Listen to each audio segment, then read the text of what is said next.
Fala galera, como é que vocês estão? Tudo bem?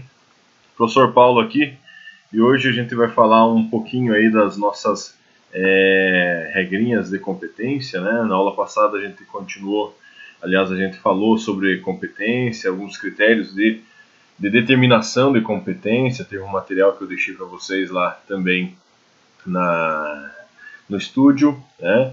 E hoje a gente vai continuar falando um pouquinho sobre competência relativa e absoluta. Vamos fixar esses conceitos do que são, o que é a competência relativa e o que é a competência absoluta. E daí vamos falar ali da conexão e da continência, que são as causas que vão operar a modificação, a prorrogação dessa competência, tá? Então, uma vez analisados os critérios para determinação da competência no processo civil, na teoria geral do processo, dentro do processo civil, nós vamos fazer uma outra distinção, que é a divisão dessa mesma competência, que já ensinei para vocês, que a gente trabalha com essa ideia clássica de medida da jurisdição, ou seja, limites da jurisdição. Então, a distinção desses limites da jurisdição em limites absolutos e limites relativos, ou seja, competência absoluta e competência relativa, tá? Então, competência absoluta, ela é passível da apreciação de ofício, ou, como vocês vão ver aí nas obras de processo civil, ex officio, né, a palavra latina, que significa que o juiz pode atuar sem provocação das partes. Então, o juiz pode verificar essa competência absoluta, independente da parte ter arguido, feito qualquer arguição ou não, tá? Isto é, sem o que a gente falou, já falei para vocês em sala de aula, que nós chamamos de provocação das partes, tá? Então, verificada essa violação absoluta, né, ou incompetência absoluta, melhor dizendo, pode ser questionada a qualquer tempo, conforme a gente vai verificar ali na leitura do artigo 64, parágrafo 1º do Código de Processo Civil. Ou seja, por se tratar de uma competência absoluta, a sua violação é o que nós chamamos de incompetência, né? E isso deve ser arguido, óbvio, pelas partes também, como eu vou falar daqui a pouco para vocês. Mas, como se trata de matéria pública, matéria de direito público, interesse público processual, o juiz tem o dever de observar se esse processo que ele vai julgar, se existe alguma incompetência absoluta, se ele é competente realmente para julgar ou não. Se for, o juiz mesmo pode declarar essa incompetência absoluta, tá? Então tá lá, parágrafo 1º do artigo 64, diz mais ou menos assim: a incompetência absoluta pode ser alegada em qualquer tempo e grau de jurisdição e deve ser declarada de ofício. Então veja, aí tem uma palavrinha que a gente tem que destacar, que ela pode ser alegada em qualquer tempo. Essa expressão pode quer dizer que é uma faculdade das partes. As partes podem alegar, tanto a parte autora quanto a parte ré. As partes podem alegar essa incompetência aí a qualquer tempo. Mas em se tratando de matéria de direito público, em se tratando de interesse público, o juiz, segundo o parágrafo 1º, né, o juiz, segundo o parágrafo 1º do artigo 64, ele tem o dever de declarar de ofício, tá? Independente se a parte acabou verificando, constatando ou não essa incompetência absoluta. Desta forma, quando for verificada a presença de incompetência absoluta, a parte pode alegar primeiro grau de jurisdição, por exemplo, no processo que está tramitando aqui na nossa comarca de Ponta Grossa, ou ainda, em caso de apelação, pode ser arguída lá numa apelação, aí o tribunal vai verificar essa incompetência, né? Ou ainda pode ser que essa incompetência absoluta tenha passado batido aqui em Ponta Grossa, tenha passado batido ali em Curitiba no Tribunal de Justiça, ou lá em Porto Alegre no Tribunal Regional Federal, e chegue até o STJ ou até o STF, por que não, né? Nesses casos, então, também esses juízos de jurisdição, digamos assim, hierarquicamente superior, os tribunais regionais federais, os tribunais estaduais ou até os tribunais superiores, eles têm esse dever de ofício de declarar a incompetência se constatarem. Na verdade, não é se, eles devem verificar se é caso de incompetência absoluta ou não o processo, tá? Então, a incompetência absoluta, ela também tem o condão de elidir a preclusão. Tá? A preclusão é algo que a gente vai tratar geralmente lá nos atos processuais, mas já vou dar uma palhinha aqui para vocês. Né? Como nós já falamos quando discutimos os princípios constitucionais lá na teoria geral do processo, como nós já falamos do princípio do devido legal, o princípio do devido processo legal, né? Esse princípio do devido processo legal ele é um dos grandes fundamentos do direito processual, né? Se não o mais importante deles. Eu, particularmente, acho que é o mais importante deles, porque ele é um direito fundamental, está previsto ali no artigo 5º, inciso 54 da Constituição da República, e como tal é cláusula pétrea, né? Tamanha a importância desse princípio que nem emenda constitucional pode restringir a atuação desse princípio, a observância desse princípio, pode relativizar a aplicação desse princípio, tá? E nessa ideia de que nós somos credores de jurisdição, que já trabalhei bastante com vocês sobre isso, né? E, portanto, credores de processo, né? Quando nós provocamos o judiciário, o processo que o Estado nos deve, ou seja, o processo justo, aquele processo devido, o devido processo legal, ele vai disciplinar, por exemplo, a forma e os prazos com que os atos processuais devem ser praticados no processo. Por exemplo, o prazo de 15 dias que nós temos estipulado ali no artigo 335 do CPC, né, para a contestação. A contestação é o primeiro ato vinculado ao contraditório e à ampla defesa no processo, igualmente direitos fundamentais, com previsão ali no artigo 5º, inciso 55 da Constituição da República. Então, esse prazo de 15 dias, dá uma olhadinha lá, abre teu vade-mecum aí, abre o Código Civil ali no teu navegador, e vai lá, corre os olhos até o artigo 335, você vai ver ali que existe um prazo para o autor se manifestar. A primeira manifestação no processo dele é, via de regra, através dessa contestação, e essa contestação tem um prazo de 15 dias, né? E esse prazo de 15 dias, ele começa a fluir em uma das hipóteses elencadas nos incisos do artigo 335 do próprio CPC, tá? E a preclusão? O que é a preclusão? A preclusão é uma espécie de penalidade processual, né? A preclusão é a perda de uma faculdade processual, da capacidade de praticar certos atos processuais por não tê-los feito pela forma ou pelo prazo estabelecido na norma processual, quer seja no Código de Processo Civil ou em qualquer outra norma de caráter processual, tá? A preclusão, ela pode ser temporal. Então, essa penalidade processual, a perda desse direito de praticar atos, ela pode ser temporal. Por exemplo, quando a parte não pratica o ato em determinado prazo, né? Não pratica o ato no prazo estabelecido pela legislação processual. Por exemplo, protocolizar, e preste atenção, o termo correto não é protocolar no processo, é protocolizar, mas odiernamente a gente até acaba utilizando a expressão protocolar. Mas protocolizar a contestação no 16º dia, né, a partir de uma daquelas hipóteses ali elencadas nos incisos do artigo 335. Né? Se ele fala em 15 dias úteis, eu pratico no 16º, eu perdi o prazo. Né? E não posso mais praticar, não posso mais contestar o meu processo.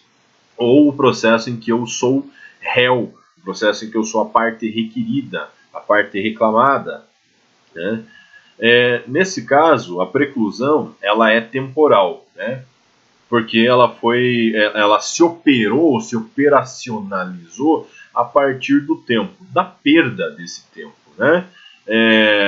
Ainda, essa preclusão, ela pode ser lógica, que é quando há incompatibilidade com um ato anteriormente praticado, tá? Então, se eu pratico um determinado, se existe um ato no processo e eu vou praticar um outro ato incompatível, opera-se a preclusão lógica. Por exemplo, no caso de uma sentença, eu entro com um processo, né, uma ação de cobrança, por exemplo, uma investigação de paternidade, uma ação de alimentos, enfim, né? E esse processo é julgado totalmente procedente, ou seja, tudo que eu pedi foi acatado pelo Poder Judiciário, né, que me deu razão e por isso julgou procedente, né? Eu ganhei a causa, como dizem por aí, né? Houve ganho de causa.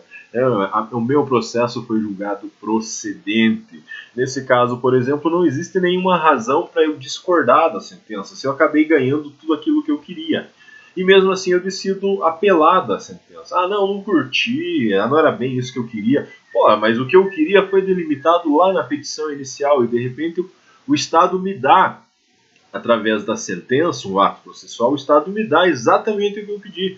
Quer dizer, eu não fui prejudicado em nada, né? Não fui prejudicado de nenhuma forma. E então, para mim, eu não posso apelar dessa decisão porque operou-se o que nós chamamos de preclusão lógica. E a terceira hipótese que nós temos de preclusão aí no processo, na teoria geral do processo, é a preclusão chamada consumativa. Essa preclusão consumativa ela é verificada na hipótese de a parte já ter praticado o ato processual antes mesmo do prazo se esgotar. Vou dar um exemplo, a gente acabou de falar da contestação lá do artigo 335 do Código de Processo Civil e do prazo que estão estipulados ali nos incisos do 335. Digamos, o CPC me dá 15 dias para eu protocolizar a minha contestação, para eu contestar o pedido do autor no processo. Mas eu já terminei a minha peça processual, eu, advogado, terminei a peça processual em nome do meu cliente. No 10º dia eu acabo colocando essa peça no processo.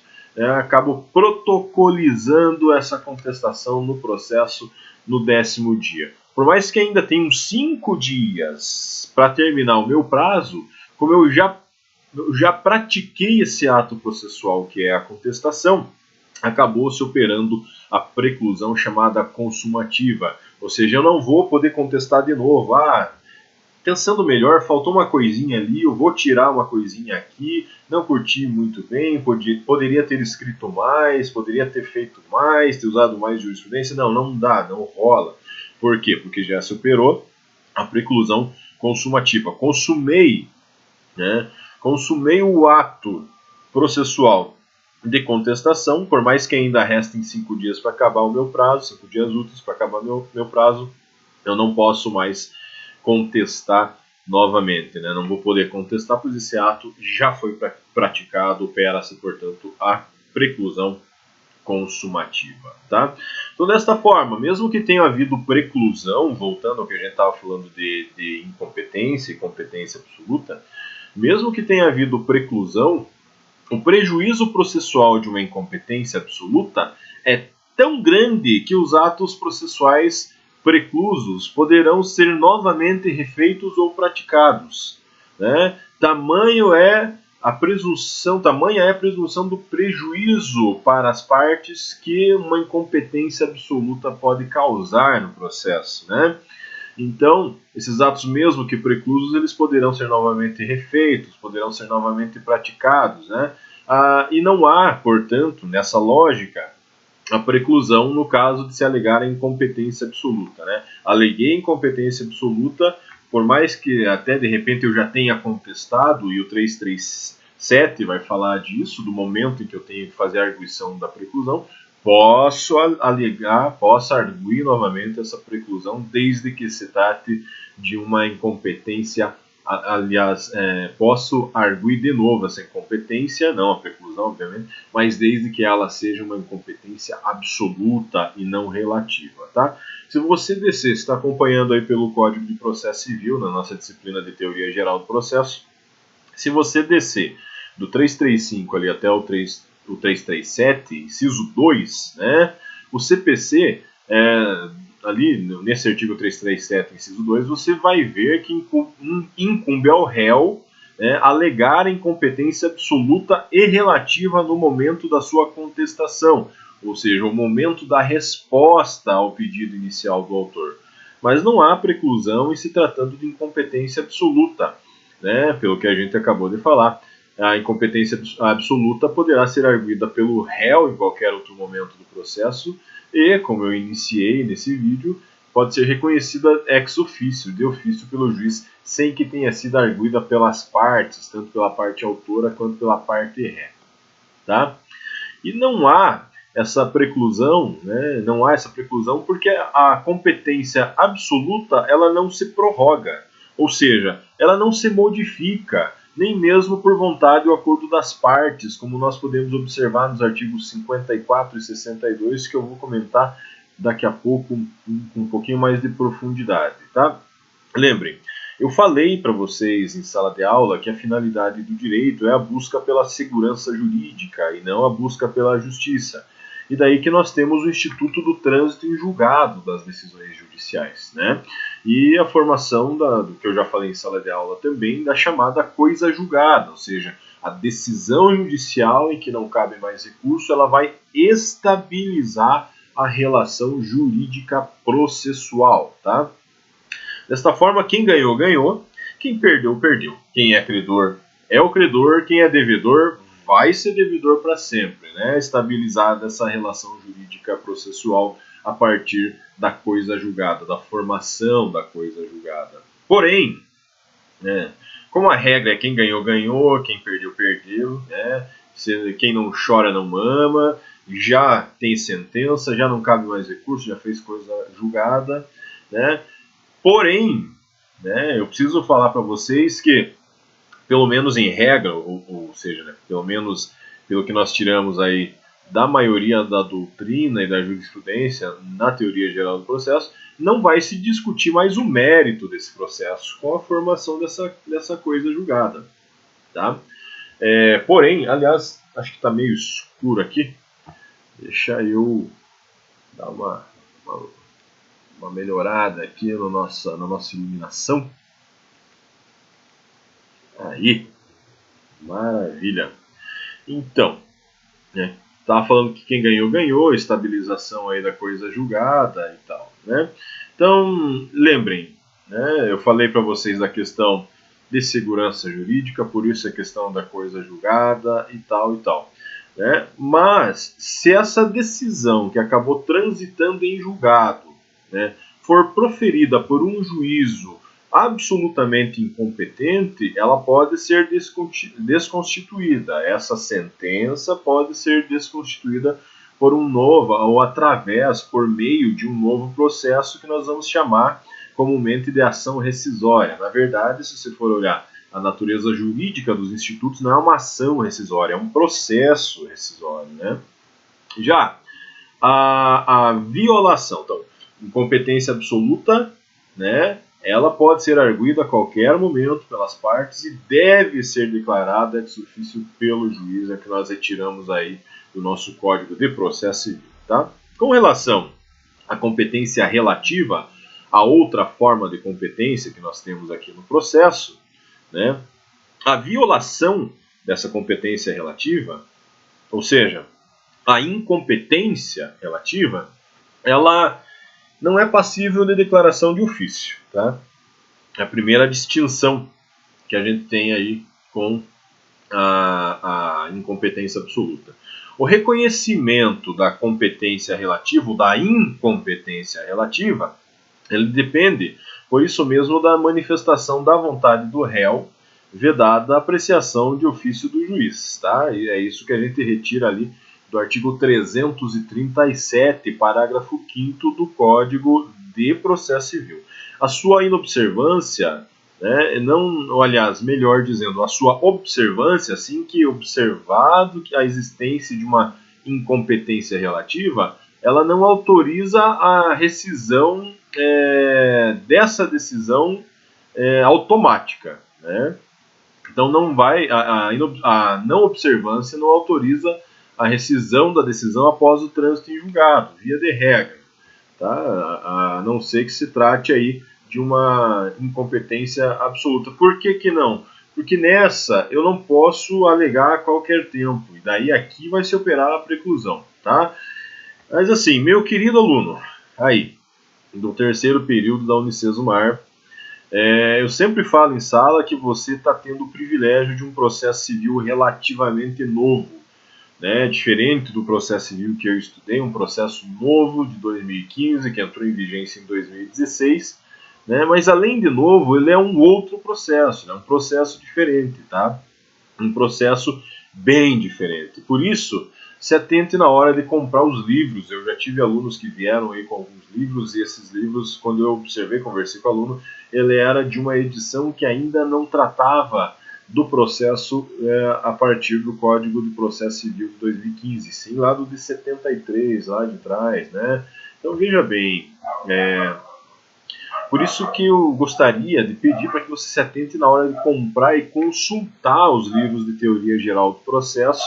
Eles devem estar necessariamente de acordo com o Código de Processo Civil de 2015, tá? Isso daí não tem sombra de dúvida, você não vai conseguir compreender esses institutos de um novo processo analisando um processo antigo.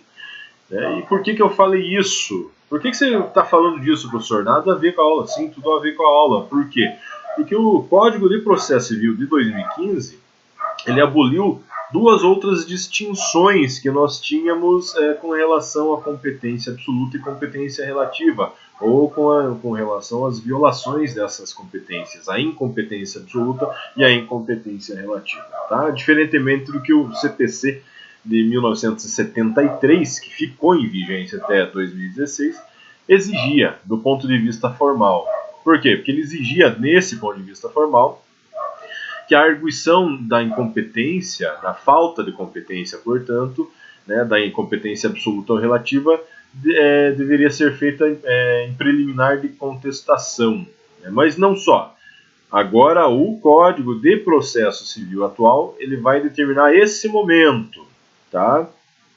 Do ponto de vista formal, portanto, a arguição do Código de Processo Civil atual, né, a arguição de incompetência, tanto absoluta quanto relativa, ela deve ser feita a partir da contestação em preliminar. Que é a preliminar, quando eu vou contestar, no início ali das minhas razões que eu vou colocar nessa peça processual para combater o que a parte autora está falando, eu começo com preliminares. São assuntos que eu trato antes de entrar no mérito da questão. Então a questão da competência deve ser tratada nessas preliminares. Mas não subsiste, preste atenção que não é subsiste. Muitas pessoas falam subsiste, não é subsiste, é subsiste, porque é prosórdia. É absurdo falar subsiste, por exemplo. Isso é a língua portuguesa. Então não subsiste no Código de Processo Civil de 2015 o que nós tratávamos no seu antecessor, no Código de Processo Civil de 73, né, como a chamada exceção de incompetência.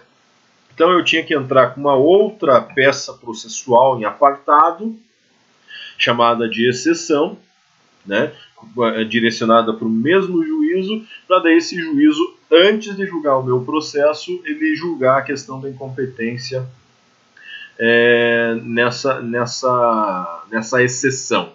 Tá? Então não subsiste no atual CPC essa exceção de incompetência, que no código anterior era o veículo formal idôneo próprio para a arguição da incompetência. Aqui não, aqui você não vai fazer uma outra peça paralela junto com o processo principal. Aqui ela vai ser arguida em preliminar de contestação. Tá? Outro sim, né? Pesa também o fato de que não foi preservado pelo CPC de 2015 a ideia de incompetência absoluta como fator inexorável das nulidades das decisões. Por mais que eu tenha falado para vocês que tamanha é o prejuízo causado por uma incompetência absoluta, mas também existe uma certa flexibilidade com relação a isso. Por quê? Porque as decisões proferidas em qualquer caso, inclusive pelo juízo absolutamente incompetente, podem sim ser mantidas nos termos do parágrafo 4º do artigo 64 do CPC. Se você está me acompanhando aí pela internet, dá uma olhadinha ali no parágrafo 4º do artigo 64, deixa eu abrir o meu aqui, já vamos descer ali. Aqui você vai acompanhando comigo a leitura aí do CPC, importantíssimo, não tem como eu entender o Código do Processo Civil e a teoria geral do processo, se eu não abrir, no mínimo, o meu CPC. Vamos lá, cadê você? Está abrindo aqui. Meu Código de Processo Civil, aqui, artigo 64, está lá. Artigo 64 caput, a incompetência absoluta ou relativa será alegada como questão preliminar de contestação, tá? Então aí está o fundamento do que eu acabei de dizer. Daí, o parágrafo 1º, ele vai falar: a incompetência absoluta pode ser alegada em qualquer tempo e grau de jurisdição e deve ser declarada de ofício, né? Já fizemos a leitura disso aí para vocês. Mas vamos correr ali para o nosso parágrafo 4º. Ele vai falar: salvo decisão judicial em sentido contrário, conservar-se-ão os efeitos da decisão proferida pelo juízo incompetente até que outra seja proferida, se for o caso, pelo juízo competente. Então, veja, isso daí vai evitar o perecimento do direito, né? Vai que o juízo incompetente acabou dando uma liminar numa ação de fornecimento de remédio, aquela parte não pode viver sem o remédio, o juízo, mesmo que absolutamente incompetente, pode sim julgar liminar. Depois, o que ele tem que fazer? Depois ele deve reconhecer de ofício que ele é incompetente e mandar o processo para o juízo competente. Mas nisso, né, segundo o parágrafo 4º ali do artigo 64, esses efeitos dessa liminar que foi deferida pelo juízo incompetente, esses efeitos devem ser mantidos até que o juiz competente lá para julgar o caso, para julgar o processo, substitua essa decisão, confirmando-a ou revogando-a, né? Beleza? É importante que isso aí fique claro para vocês. Então há uma certa flexibilidade para evitar o perecimento do direito, para evitar também a questão da própria violação da segurança jurídica. Por fim, é importante destacar também que, por mais grave que seja o vício relativo à incompetência, qualquer órgão jurisdicional é sempre competente para apreciar a sua própria competência, ou inclusive a falta dela, né, determinando a prática de atos processuais derivados de sua decisão. Por exemplo, eu não preciso esperar que o tribunal venha reconhecer que a minha decisão foi proferida e deve ser anulada porque eu sou um juiz completamente incompetente para julgar aquele caso. Não preciso. Mesmo que eu já tenha praticado atos processuais como magistrado, como representante do Estado, no processo e na prestação jurisdicional, né, eu tenho o dever também de rever essa minha decisão caso eu venha constatar que houve aí, então, a presença de uma incompetência absoluta, tá? Então, relembrando, dentro daquilo que a gente tratou lá na aula passada, na nossa última aula da semana passada, né, eu vou ter então, lá a gente tratou dos critérios, dos vários critérios que a gente tem para a definição da competência, e hoje nós tratamos aqui que essa incompetência pode ser de duas formas, ou absoluta ou relativa. Então, os critérios, só para finalizar essa parte aqui, os critérios de competência absoluta, aliás, a competência absoluta, elas é determinada por critérios através que estão ligados à questão do interesse público, né? Não podendo as partes convencionar de forma diferente, de forma distinta do que está previsto na norma processual, tá? É considerada absoluta, a princípio, quando fixada em razão da matéria, em razão da pessoa ou pelo critério funcional. Preciso que vocês guardem bem essa ideia aí, né? Que quando a competência for fixada em razão da matéria, por exemplo, civil ou penal, o juiz da vara criminal não vai poder julgar o meu processo civil, minha ação de adoção, minha ação de guarda de alimentos, né, a ação que eu estou discutindo, uma rescisão contratual. O juiz criminal não pode, porque tem fixação de matéria, fixação de competência em razão da matéria, ou ainda em razão da pessoa, ou pelo critério funcional também. Vamos pensar em razão da pessoa, né? Um exemplo que eu sempre dou aqui é quando há situações de risco caracterizadas pelo Estatuto da Criança e do Adolescente. É óbvio que a vara da infância e juventude é a competente em razão disso, né? Então, em razão da matéria, em razão da pessoa, em razão do critério funcional, via de regra, essas competências são absolutas, não podem ser modificadas e a violação delas constitui matéria de interesse público, pode ser arguida pelas partes, mas em qualquer momento, inclusive, mesmo que seja aqui em primeiro grau de jurisdição, nos tribunais estaduais, ou tribunais regionais federais, ou até lá em Brasília, no STF, no STJ. Tá? Um exemplo, o juiz do trabalho não vai poder julgar matéria penal.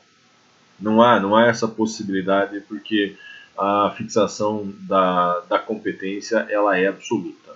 Já a relativa são critérios fixados em razão do interesse das partes e não do interesse público. Eu preciso que vocês façam bem essa distinção aí, em razão do interesse público. Ela é passível de modificação, seja por vontade das partes ou seja por prorrogação, como nos casos de conexão ou continência, que eu já vou explicar para vocês o que é. Tá? A competência é relativa, em regra, quando ela é fixada com relação ao valor da causa e com relação ao valor do território. Ao território, né? Beleza? Ainda, nós vamos ter aqui na competência absoluta o critério funcional, fixação da competência em razão do critério funcional, questão de hierarquias. No critério material, já expliquei para vocês, né, nós vamos ter aí matéria civil ou penal. Né? Lá na relativa, eu vou ter o critério territorial, que diz que a regra é que a competência para um processo é o domicílio do réu, mas não é uma regra absoluta, né? É uma regra relativa, a competência, portanto, é relativa também.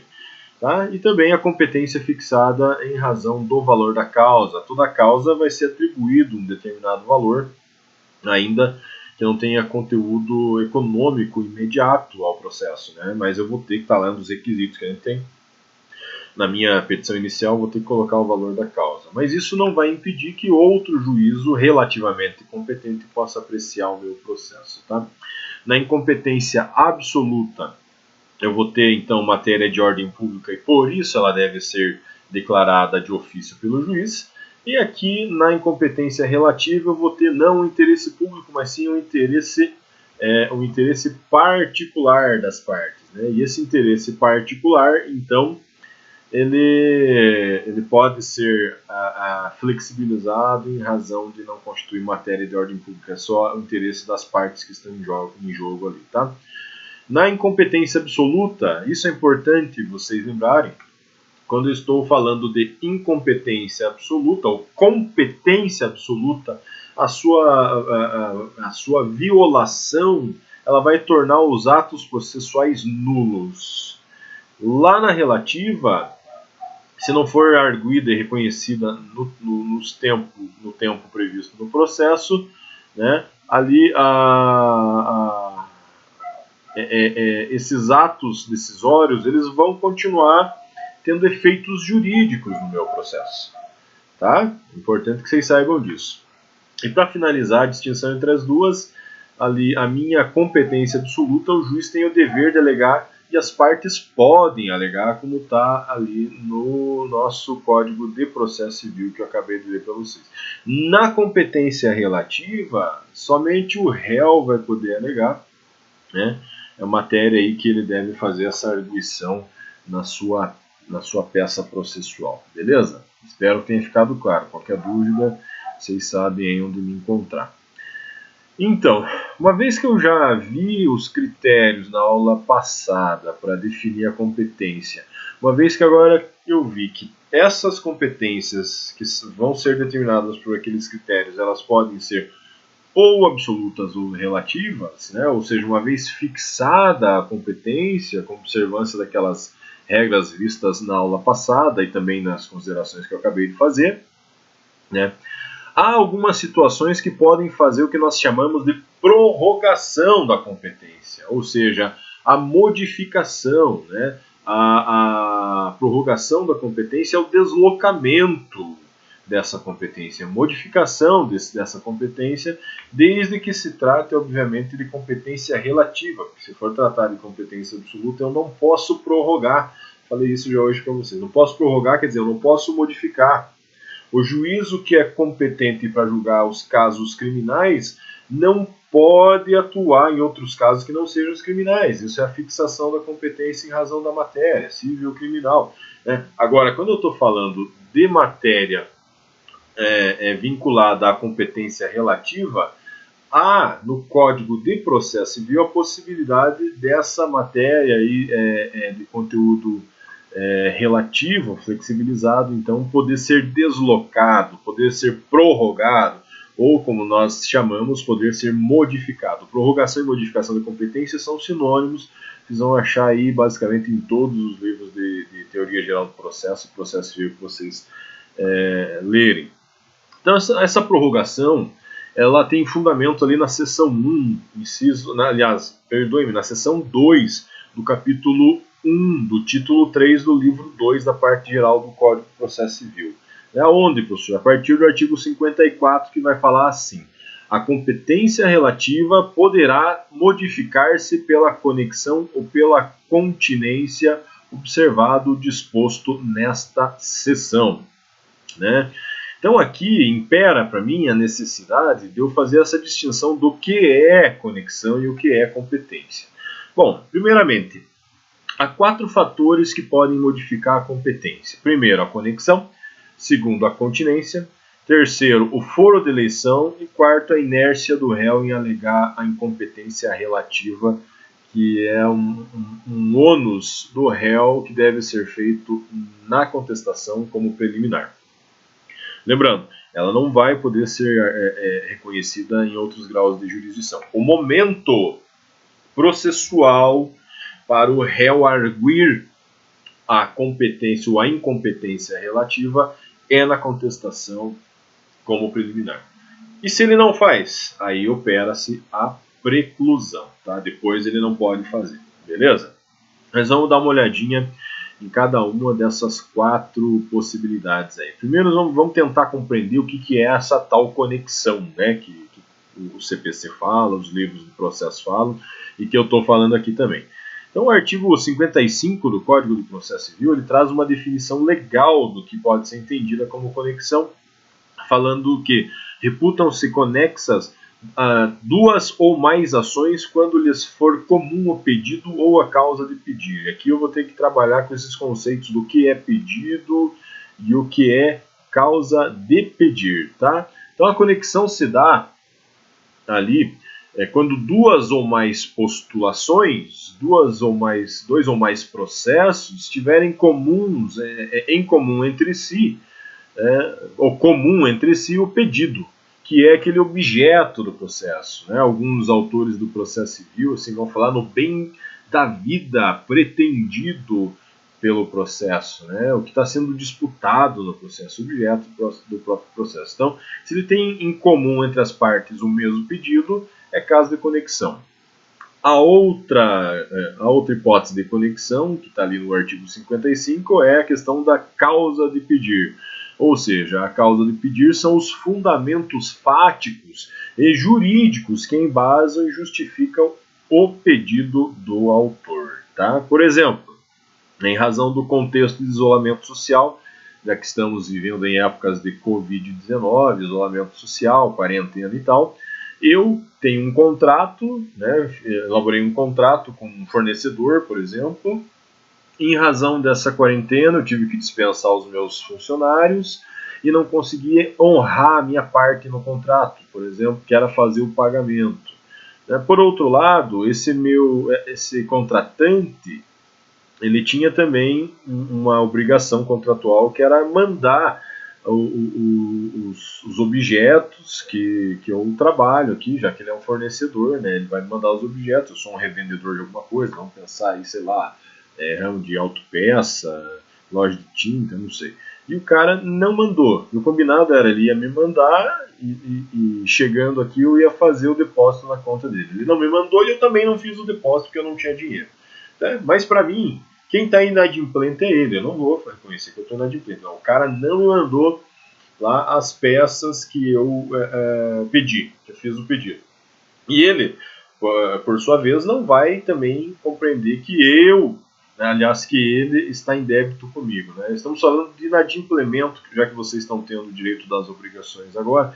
um exemplo de inadimplemento de obrigação, né, aquela obrigação de dar, fazer e não fazer, e barará, barará, barará.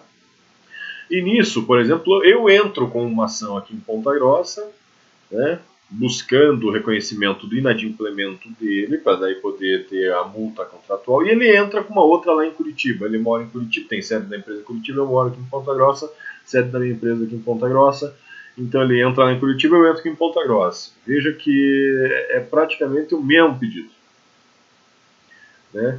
Praticamente o mesmo pedido, né? Só que eu entrei aqui e ele entrou lá. Vamos discutir a mesma coisa. Mas o pior é que, de repente, o juiz pode julgar o meu processo como improcedente, né? E o juiz lá de Curitiba também pode julgar o processo como improcedente. Agora, você já imaginou, para ele, né? Quer dizer, ele vai ser improcedente lá e para mim vai ser improcedente aqui. Mas você já imaginou se de repente o juiz daqui julga improcedente o meu pedido e o juiz de lá julga procedente o pedido de lá? Quer dizer, como se eu tivesse. Como se eu perdesse dois processos. Perder processo, né? É como se eu tivesse sido condenado ou a minha pretensão não fosse reconhecida em dois processos. E de repente os dois estipulam que eu tenho que pagar uma multa por inadimplemento processual. Né? Não dá, não rola. Né? Nesse caso, por exemplo, de inadimplemento, em que eu entrei com um processo aqui, o cara entrou com um processo lá, né, que vai discutir a rescisão desse contrato e o pagamento da multa pela inadimplemento da parte. Nesse caso, por exemplo, vejam aí que em ambos os processos têm exatamente o mesmo pedido. Então, neste caso, não é crível que ambos os processos tramitem concomitantemente, sendo que em um eu posso sair vitorioso e no outro não. Ou em ambos posso sair sem vitória, ou em ambos posso sair com vitória e a outra parte não. Né? Não é crível, não é aconselhável que isso aconteça, não é sadio para o processo. Tá? É por isso que a competência de um dos dois juízes, seja daqui de Ponta Grossa ou de Curitiba, nesse exemplo tosco que eu dei, deve ser deslocada, ou seja, deve ser prorrogada, deve ser modificada, ou o meu processo vai para Curitiba ou o dele vem para cá. É isso que nós vamos ter aí com relação à conexão entre esses processos. Nesse caso, os processos respectivos deverão ser reunidos para julgamento conjunto, salvo se um deles já tiver sido sentenciado, como a gente verifica ali no artigo 55, parágrafo 1º da Constituição da República. Tá? Essa previsão constante aí no artigo 55, parágrafo 1º do CPC, ele tem origem lá na súmula 235 do Superior Tribunal de Justiça do STJ. Dá uma olhadinha, entra lá no site do STJ, stj.jus.br, vai em jurisprudência. Quando você clicar em jurisprudência, vai abrir uma abinha lá que você vai ter as súmulas, né? Dá uma olhada nas súmulas, tem súmulas anotadas, tem só a ementa das súmulas. Vai lá, acha 235, tá lá pela página 40 e poucos, mais ou menos, e daí você vai dar uma olhada que ela fala assim: a conexão não determina a reunião dos processos se um deles já foi julgado. Por outro lado, fazendo uma interpretação aí sistemática, finalística também, né? Se não houve ainda julgamento, aí esses processos devem ser reunidos num só e julgados por um único juiz, ou para evitar duas decisões conflitantes, por exemplo. Tá? O juízo competente para o processamento e julgamento conjunto é o que nós chamamos de juízo prevento. Vocês vão ouvir falar muito na teoria geral do processo, vou falar muito dos livros de direito processual. Tá? O que é o juízo prevento? Né? É aquele que praticou o primeiro ato processual, ou melhor, nesse caso que eu estou exemplificando para vocês, é o juiz que primeiro se tornou competente em razão do momento em que o primeiro processo foi ajuizado, distribuído e autuado. Por exemplo, eu entrei aqui com o meu processo em Ponta Grossa na terça-feira ele já foi encaminhado para ser distribuído, né, ou seja, e autuado, ou seja, já foi ajuizado, já ganhou um número, tal, e foi encaminhado para um juiz das varas cíveis. E lá em Curitiba, o cara só ajuizou o processo com a mesma causa de pedir, por exemplo, ou o mesmo pedido, só ajuizou na sexta-feira. E lá, da mesma forma, foi encaminhado para o juízo competente. Aqui em Ponta Grossa, o juízo tomou conhecimento desse processo antes. Né? Por exemplo, ele vai fazer análise dos requisitos para indeferir ou não a petição inicial. Isso, aqui em Ponta Grossa, foi feito antes, se tornou prevento, é o juiz que antes vai praticar algum ato no processo. Tá? Então, nesses casos em que há dois processos julgados com causa de pedir, a mesma causa de pedir ou mesmo pedido, mas julgados por juízos distintos, o juízo prevento, que primeiro praticou o ato processual, é quem deve acabar ficando com a reunião dos processos e julgar uma decisão. Isso também tem a ver com questão de segurança jurídica, tá? Beleza? Então é importante que vocês lembrem disso. A reunião desses processos ela vai justificar para evitar o risco de decisões conflitantes que causem tumulto e atentem contra a própria segurança jurídica, beleza? Por exemplo, o caso da execução de título extrajudicial, a ação de conhecimento relativa a essa mesma relação jurídica, se eu estou reconhecendo, por exemplo, uma relação contratual com cheque pós-datado, eu tenho um cheque lá que pode ser executado como título de crédito, mas de repente esse cheque foi me dado como um cheque calção ou como um cheque pós-datado, que vai configurar daí uma obrigação e não um título executivo, não um título executivo, e sim um título que vai representar uma obrigação, né, lá do direito das obrigações, uma obrigação contratual. Independente do mesmo pedido ou da causa de pedir, deve se reunir, por exemplo, no mesmo juízo. Né? Em vários processos em que há um único fato que se lesou um bem, por exemplo, como juros ilegais do banco praticado contra vários clientes, é um outro exemplo que a gente sempre pode trabalhar, né? Nessa questão aí, também pode ser utilizada aqui no nosso conceito de conexão. Como? Quando você vai para o parágrafo 3º do artigo 55, mas daí veja que ele não vai trabalhar propriamente dita com a conexão. Ele vai determinar a reunião para julgamento conjunto dos processos que possam gerar risco de prolação de decisões diferentes ou contrárias, caso decididos separadamente. E daí, como eu acabei de falar, independente da mesma causa de pedir ou do mesmo pedido, tá? E eu acabei de falar para vocês essa questão de bancos. Imaginem vocês que o banco está utilizando uma taxa de juros considerada abusiva e ilegal contra todos os seus clientes que fizeram empréstimo, que entraram no cheque especial, que estão aí com a corda pendurada no cartão de crédito, por exemplo. Né? Nesse caso, mesmo que eu entre com uma ação contra o banco com pedido diferente, causa de pedir diferente também, com base ali no parágrafo 3º do artigo 55, eu devo reunir todos os processos que vão discutir essa questão de juros abusivos ou não do banco em um único, para evitar, por exemplo, que o Zezinho da esquina tenha uma decisão proveitosa para ele, uma decisão que satisfez o seu pedido, e eu o mesmo processo, um processo bem parecido, praticamente idêntico, só que não tem identidade de partes, e eu acabo tendo o meu pedido negado. Então, eu vou ter também essa possibilidade. Tá? Outro fator que eu vou trabalhar de competência é o que nós chamamos de continência. Então, a conexão primeiro e depois a continência. A continência, de acordo com o artigo 56, ela é diferente da conexão. Pressupõe não só a identidade da causa de pedir, mas também das partes de duas ou mais ações. Né? Então eu vou ter que, além dessa ideia de identidade de causa de pedir, eu vou ter que ter o que nós chamamos de identidade de partes, são as mesmas partes. Tá? Então se eu tenho um processo contra o banco tem um processo contra a minha pessoa, mesmo que sejam pedidos diferentes, desde que a causa de pedir seja a mesma, uma relação contratual, por exemplo, e as partes sejam as mesmas. No processo do banco contra mim é eu e o banco, no processo meu contra o banco é eu e o banco. Então tem identidade de partes. Nesse caso opera-se a continência.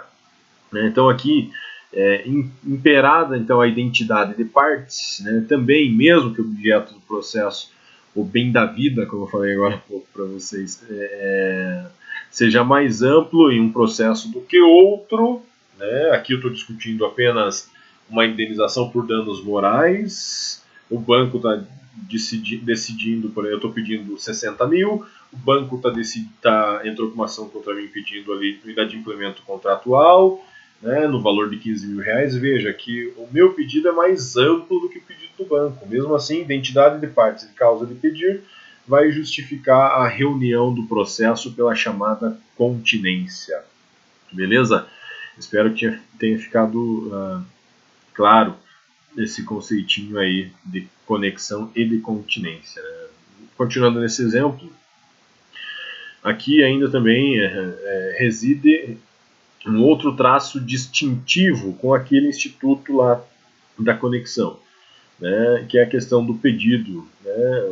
O pedido não vai necessariamente ser o mesmo. Acabei de falar isso para vocês. Eu só vou ter que ter identidade de partes e de causa de pedir. O pedido pode ser sim mais amplo em uma do que em outra, o que não pode acontecer lá na questão de conexão. Tá? Havendo continência, portanto, a reunião dos processos para julgamento conjunto, ela, por outro lado, não é automática. Tá? Depende da análise de algumas situações, ali, conforme está previsto a partir do artigo 57 do Código de Processo Civil. Né? Vamos analisar essas situações. Primeira delas, se o processo no qual está veiculada a ação continente, o que é ação continente? É a que tem objeto mais amplo. Se nesse processo tiver sido ajuizado anteriormente, né, o processo no qual está vinculada a ação contida, que é a que tem um objeto menos amplo, mais restrito,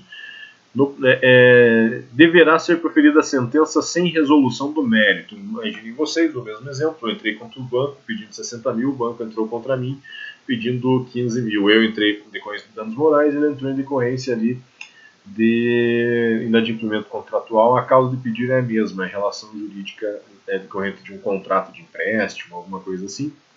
Né? Veja que o processo do banco vai ter que ser extinto sem resolução do mérito.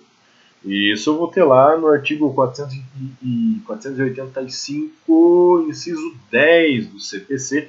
Dá uma olhadinha, artigo 485, inciso 10 do CPC, né, vai dar o fundamento para nós. Então, lá no processo que o banco moveu contra mim, o juiz vai extinguir esse processo sem resolução do mérito antes, para depois mandar o processo onde está tramitando o meu contra o banco, para que o juiz faça a reunião dos processos e dê uma única decisão.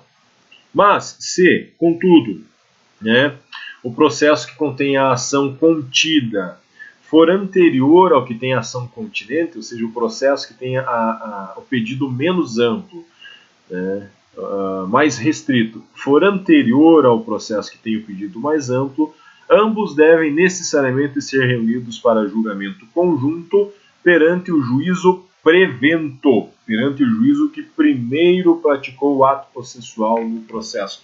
Eu não vou analisar daí a questão do objeto, do pedido ser mais amplo em um ou ser mais amplo em outro. Aqui eu vou analisar exatamente, vou limitar minha análise, segundo o artigo 58 e 59 do CPC, ali na questão da prevenção. O juiz que primeiro praticou o ato vai ser o juiz competente para o julgamento de ambas as ações aí, moçada, beleza? Então, continuando. A terceira forma de alteração ali da competência, de prorrogação, de modificação da competência, né, também pressupõe o desrespeito do silêncio do artigo 54, né, que é uma competência relativa à vontade das partes. Tá? Que fique claro que é possível, então, quando a gente vai analisar ali o CPC, que as partes convencionem em um contrato, por exemplo, a chamada cláusula de foro, né, que para dirimir quaisquer questões relativas à relação jurídica havida entre elas, desde que se trate de competência relativa e não absoluta, absoluta não pode ser prorrogada, não pode ser modificada, desde que se trate de competência relativa, pode ser uma ou outra comarca, com um ou outro juízo. Mas para a escolha do juízo, a escolha do juízo não é discricionária, né? O juízo deve ser competente para o julgamento da matéria discutida. Por exemplo, vou falar melhor sobre isso. Nesse mesmo exemplo tosco que eu dei para vocês aí, que estou discutindo um contrato, inadimplemento contratual. Lá no contrato que eu fiz com o banco, tem uma cláusula de foro falando que para dirimir quaisquer questões, as partes elegem a comarca de Curitiba. Tá? As partes elegem a comarca de Curitiba. Isso quer dizer que não é qualquer juiz, né? Juízo, melhor dizendo, não é qualquer juízo da comarca de Curitiba que vai poder dirimir os conflitos da minha relação contratual com o banco. Vai ter que ser o juízo competente para a matéria discutida. O juiz criminal não vai poder se meter no meu processo civil. Né? Mesmo que eu tenha eleito Curitiba como lugar para exercício da jurisdição. Tá? Então o juízo, prestem atenção nisso, deve ser competente para o julgamento da matéria. Fora isso, eu posso fazer essa eleição de foro, que daí eu estou só prorrogando a competência em relação ao lugar. Né? Em relação ao lugar. Ou vai ser o juízo de Curitiba ou vai ser aqui. Tá? O CPC ele vai tratar disso ali nos artigos 62 e 63. Beleza? E o quarto e último critério que eu tenho para fazer essa distinção, né, essa ideia de conexão e continência que eu estou trabalhando com vocês, o quarto e último critério de prorrogação dessa competência, de modificação da competência, ele não está propriamente nessa seção que o CPC vai tratar ali da questão da competência. Eu vou encontrar na próxima sessão, né, em sessão própria, melhor dizendo, não na próxima sessão, mas em sessão própria, né, quando eu entrar nos ritos, quando eu entrar ali na questão dos requisitos da petição inicial e da contestação. Esse quarto e último critério, então, né, ele está na própria e próxima sessão dedicada à incompetência, que vai pressupor, antes de eu entrar lá na questão dos ritos processuais. Né? Isso porque ela depende da omissão do réu consistente em não alegar incompetência relativa. Está ali no artigo 65 caput do Código de Processo Civil. Lembre que a gente falou anteriormente sobre preclusão e contestação. E é na contestação, em sede de preliminar, que eu tenho que fazer essa arguição de incompetência relativa. Falar, seu juiz, primeiramente me desculpe com a devida vênia, né? Ou em latim a gente fala data máxima vênia, né? E não é seu juiz, daí você pode utilizar aí um pronome de tratamento, Vossa Excelência. Vossa Excelência, data máxima vênia, né, com a devida vênia, a defesa entende que esse juízo não é o competente para julgar esse processo em razão de barará, barará, barará, barará. Aonde que eu faço isso? Lá na minha contestação. E se não o faço? Se eu não o faço, vai se operar o quê? A preclusão. Eu vou perder o prazo para fazer isso segundo o devido processo legal. E então esse juízo, que a princípio era incompetente, em se tratando de competência relativa, ele, a partir da prevenção, ele vai se tornar o juízo competente, porque eu perdi o momento processual para arguir. Beleza, gente? Então, deem uma olhadinha lá no nosso material, né, complementar, que está lá no estúdio já. Vamos dar uma olhadinha, um fragmento do livro do professor Fred Didier Jr., né, vai tratar disso.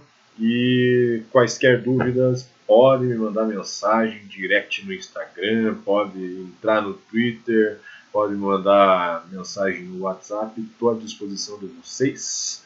Um grande abraço a todos. Até a próxima aula. Hashtag fique em casa.